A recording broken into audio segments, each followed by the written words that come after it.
Saya Maura Fisa Lestari akan menjelaskan tentang apa itu sistem, apa informasi, akuntansi, dan sistem informasi akuntansi.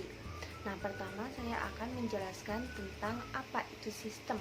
Nah, sistem ini merupakan kumpulan komponen yang berkaitan satu dengan yang lain dengan tujuan melaksanakan suatu kegiatan pokok suatu perusahaan. Dan ada juga pengertian sistem ini menurut Marshall de Romney dan Paul Steinbach.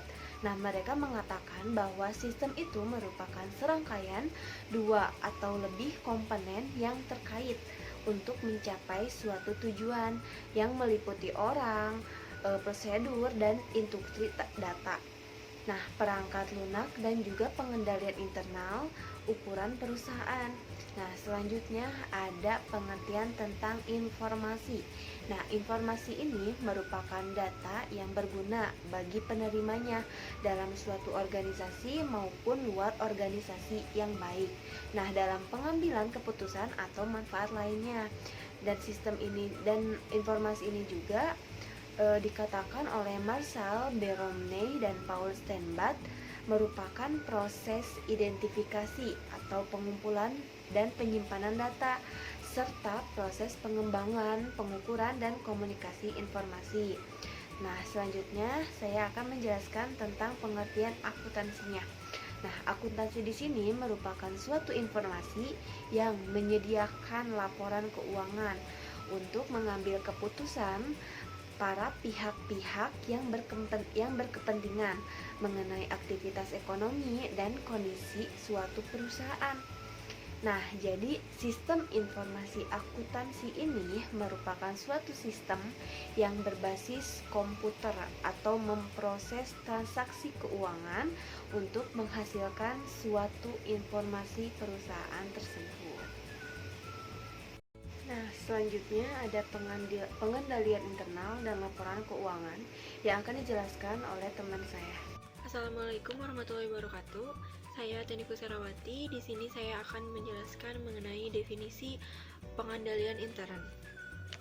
Definisi pengendalian intern menurut Institut Akuntan Publik Indonesia atau disingkat sebagai IAPI yang dikutip oleh Sukrisno Agus tahun 2014 halaman 100, yaitu mendefinisikan pengendalian intern sebagai suatu proses yang dijalankan oleh Dewan Komisaris, manajemen, dan personal lain atas entitas desain untuk memberikan keyakinan memadai tentang pencapaian 3 golongan tujuan, yaitu yang pertama, keadaan laporan keuangan, lalu aktivitas dan efisiensi operasi, lalu yang ketiga ada kepatuhan terhadap hukum dan peraturan yang berlaku.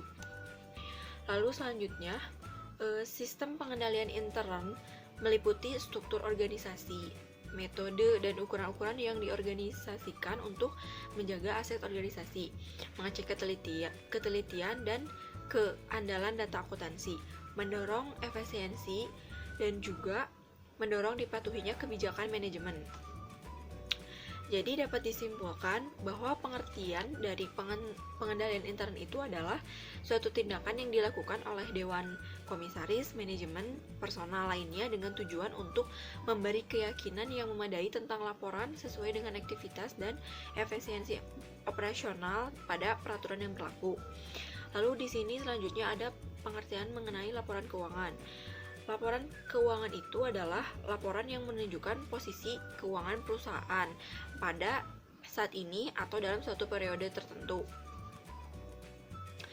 Di sini ada definisi laporan keuangan menurut Ikatan Akuntansi Indonesia melalui Standar Akuntansi Keuangan, dinyatakan dalam kerangka dasar penyusunan dan penyajian laporan keuangan paragraf 7 adalah sebagai berikut.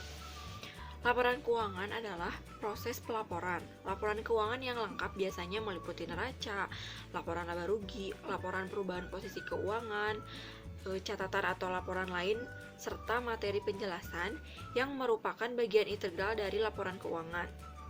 Jadi, agar mendapatkan informasi berupa laporan yang menunjukkan keuangan perusahaan yang baik dan benar, sehingga diharapkan berguna dan bermanfaat bagi para pihak yang berkepentingan untuk memperoleh pengambilan keputusan, maka informasi yang disajikan dalam pelaporan keuangan harus memenuhi karakteristik kualitatif sesuai dengan pernyataannya. Assalamualaikum warahmatullahi wabarakatuh. Nama saya Dea Septianti. Saya akan menjelaskan tentang tujuan laporan keuangan. Yang pertama, memberikan informasi tentang jenis dan jumlah aktiva atau harta yang dimiliki perusahaan pada saat ini. Yang kedua, memberikan informasi tentang jenis dan jumlah kewajiban dan modal yang dimiliki perusahaan pada saat ini.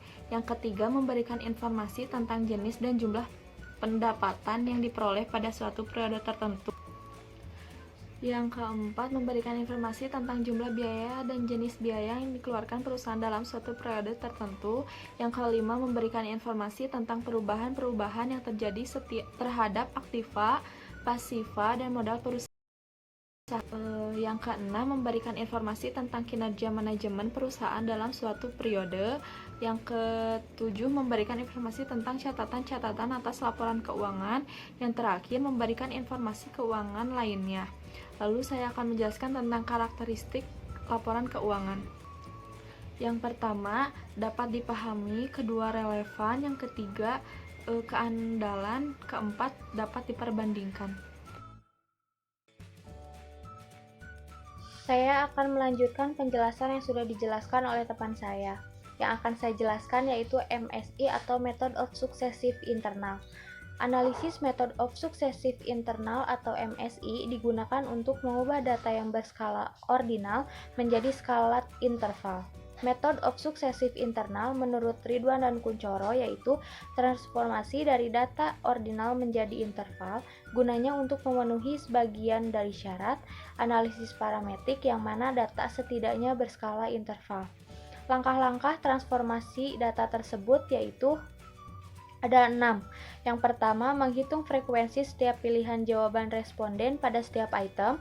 Yang kedua, menghitung proporsi setiap pilihan jawaban responden berdasarkan frekuensi yang diperoleh. Yang ketiga, menghitung proporsi kuesioner berdasarkan proporsi yang diperoleh. Yang keempat, menentukan nilai Z untuk setiap pilihan jawaban berdasarkan proporsi kumulatif yang diperoleh. Yang kelima, menentukan tabel distribusi normal, hitung nilai Z untuk setiap proporsi kumulatif yang diperoleh. Assalamualaikum warahmatullahi wabarakatuh. Saya Julia Sapengga. Saya akan melanjutkan materi dari pengaruh pengendalian internal.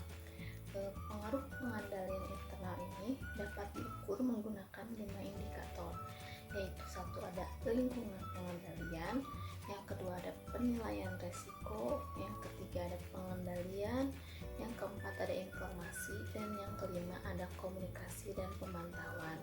Selain itu juga dari hasil penelitian yang dilakukan, sistem informasi akuntansi pengendalian internal dan kualitas laporan keuangan, yaitu kesimpulannya, 1.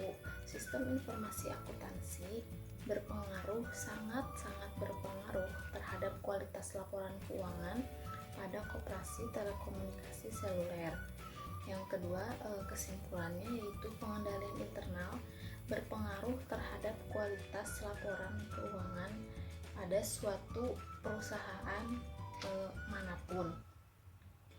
Sekian hasil penelitian dari kelompok kami dan hasil presentasi dari kelompok kami. Mohon maaf bila ada kesalahan. Wassalamualaikum warahmatullahi wabarakatuh.